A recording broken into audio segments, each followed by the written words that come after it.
Tātad eksperiments ar svimbeitiņu. Tas Evergreen Royal Flush Juniors.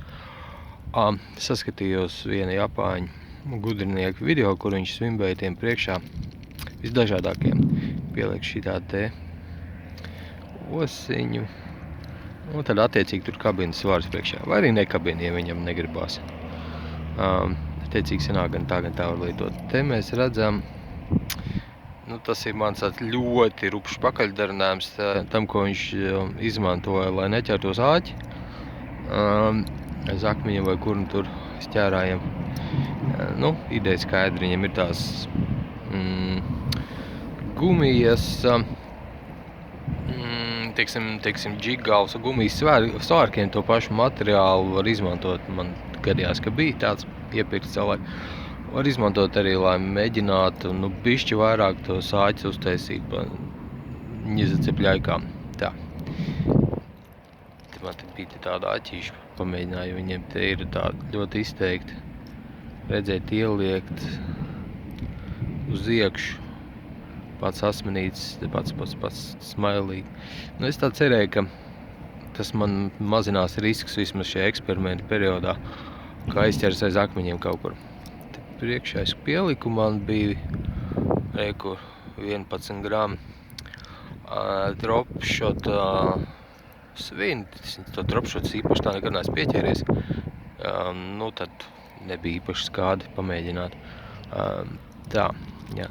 Viņš te man atnācis pat salīdzinoši lētāk, naudu dabūja veselu. Vairākas viņas, tā skaitā šādi apbružāti. Un tas kā reiz ir ideāls pirms materiāls, lai paeksperimentētu. Tā to cilpiņu mazliet vairāk, kuras iekšā skrūvē. Sākumā, ko redzēt, notīrīja nost krāsu. Kā izrādījās, apakšā tāds riktīgs svīna kults ir. Es nezinu, vai šajā video to var kaut kā saprast, vai nepateikt, to svīna krāsu jau var redzēt, man šķiet. Lūk, un ieurbu sākumā urbi vienkārši bišķi mazāk. Un šo man čoms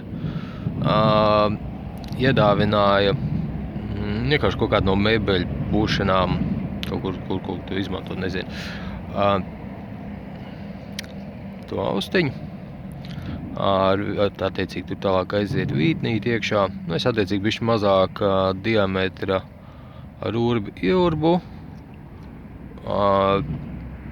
Ieskrūvēju bez īpaši lielas vardarbības un ar epoksīdu to visu tā noblīvējām smuki. Lūk, pagaidām izstāsta, ka šancē. Mēģināšu parādīt, ko tāds zvērs dara ūdenī. Jā, gribēju uzreiz uzsvērt, šis ir ļoti peldošs svimbeits. Viņš būtībā ir domāts galīgi pa augšu. Man tāda nevisai patīk.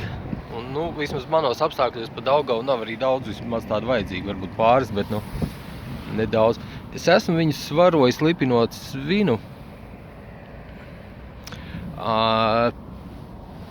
pie vēdera, pie tiem posmiem dažādiem, bet tur baigais čakars ar to svinu. Daudz viņu vajag lipināt, jo viņš maida baigi peldošais. Man ļoti patīk, kā viņš tad spēlē, ja viņš pa suspendēru uztais. Bet tā svina lipināšana ir čakars. Plus mana pieredze bija tāda, ka lidoja nost viņš pēc tam man. Es līmēju, un viņš man tāpat lipa nost ūdendēji saskarē. Tad es arī nolēmu vairs nečakarēties. Šajā gadījumā tas peldošums dod tādu priekšroku, es tā tīzli, kāds kā aizķērās āķis. Lūk, es pavācu. Šeit tas dod tādu priekšroku, kur redzēt, ka viss tas pakaļgals viņam ir uz augšu. Tātad priekšā svins viņu uz leju velk, bet viss pakaļgals ir augšā, attiecīgi tie āķi ir tālāk no visādiem sūdiem, ko viņi tur var savākt.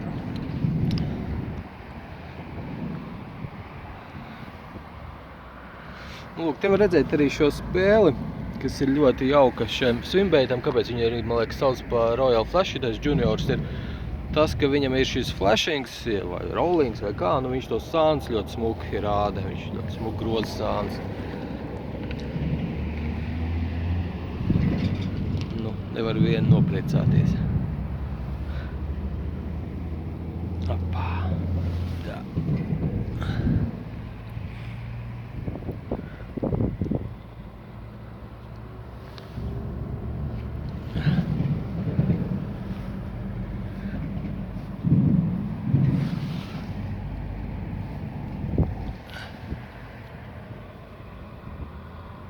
Te var redzēt, tur nekādā ātrumā viņš tur noiet uz leju.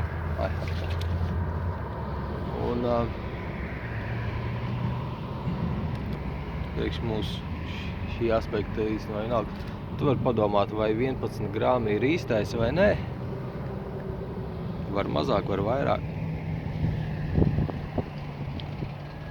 Man vienkārši sanāk strādāt dziļumos 2 metri, tas jau ir saklākais. Nu, parasti ar svimbeitiem tie būtu kā 3 metri, un ja es kaut ko tādu lielu metā, man drīzāk būtu jāiet dziļāk. 4, 5, varbūt pat visi 6 metri. Varbūt vēl pat vairāk citur. Un, nu, attiecīgi, man nav jēgas svaidīties par šitiem ziloņiem sekumā.